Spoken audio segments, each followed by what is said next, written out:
Alright, this is the kind of movie review you get arrested for. This is Magic Mike 2012. Watched it on Netflix after some recommendation here. Yee boy. Yeah, I think this movie has an identity crisis. Let me get on here. So it's directed by Steven Soderbergh, though you really couldn't tell. Aesthetically, it may have more in tune with one of his shitty movies, Bubble, than, say, Ocean's 11.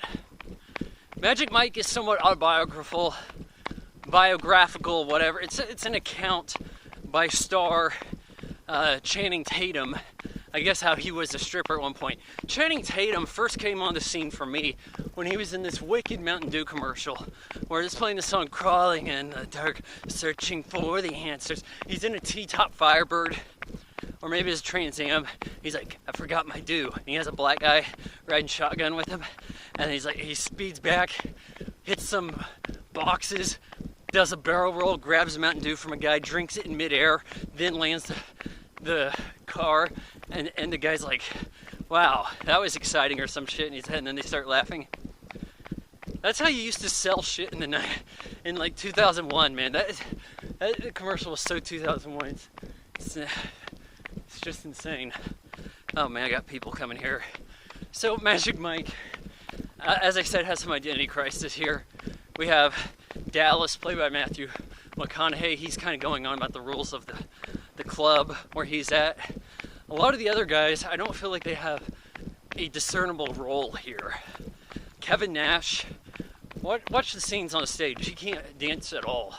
Stiff as a robot. I don't know why they needed a 7-foot-tall wrestler in the movie. Then we have, what's this guy, Rodriguez? He doesn't have much of a part. Sofia Vergara's husband, he just has a giant dick, I guess. That's his character. Of the actual dancers, the only one that can dance is Channing Tatum. Did he want it that way? Did he want everybody else looking terrible so he look even better by contrast? I'm just wondering. So this new guy brought in, Alex Pettyfer, don't remember the character's name. He's not a good actor. It's the douche from I Am Number 4, a terrible movie. I actually saw his latest film, it was at my film festival, and it was trash too. But anyways, in Magic Mike, I think he's actually kind of playing the role of Channing Tatum in here. He's the new guy. He didn't know he's going to be brought into this, but he's a co-worker at a construction site with Channing Tatum, and he gets roped into doing this.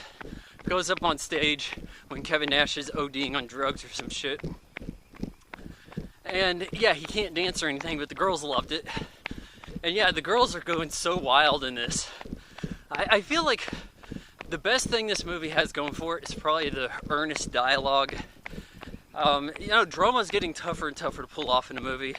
But it just seemed like every time somebody was talking early in the movie, it felt like stuff actual people would say, be it at a construction site or at a bar. It just struck me as realistic dialogue. And the way it sounded, the way it was captured seemed realistic. I'll give the movie props for that. As the story, I feel like I've seen this before. Isn't this a little bit of Good Will Hunting? You have the guy, he's like the prodigy. Okay, so he has this kind of dead-end opportunity before him, but he can pursue a girl instead, huh? Well, what's he gonna do? Well, he goes to the chick, right? In Good Will Hunting. And that's basically what happened here, too. So Channing Tatum is into, I think her name's Cody Horn. She plays the sister of Alex Pettyfer. She's a nurse or a receptionist at a hospital, something like that. And that's the kind of thing that happens. So, yeah, he, instead of going to Miami for the new club, he just goes and does that instead. So, as a movie, I felt like it was pretty basic on there. One surprise for me was Gabriel Iglesias, the comedian, hot and fluffy.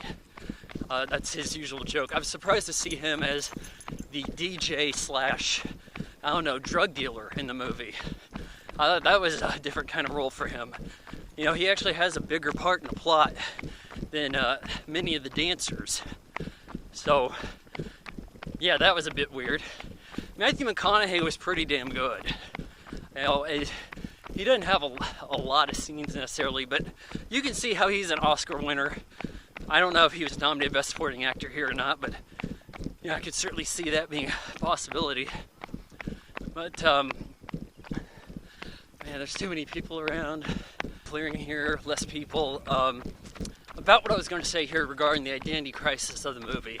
And I think this happens a lot when a movie is portraying sort of a gay male gaze, or even for female gaze in this case. So I remember when Magic Mike XXL came out, I was doing stand-up. No one was at the club. We're like, where are all the girls? They all went to go see Magic Mike XXL. This is a movie that, you know, the bachelorette party is interested in this kind of movie. But what do they really get to see of the guys? A few fleeting butt shots here and there. What do guys get to see of the women? Quite a bit more. Like, I mean, right out the gate, Olivia Munn, first topless scene.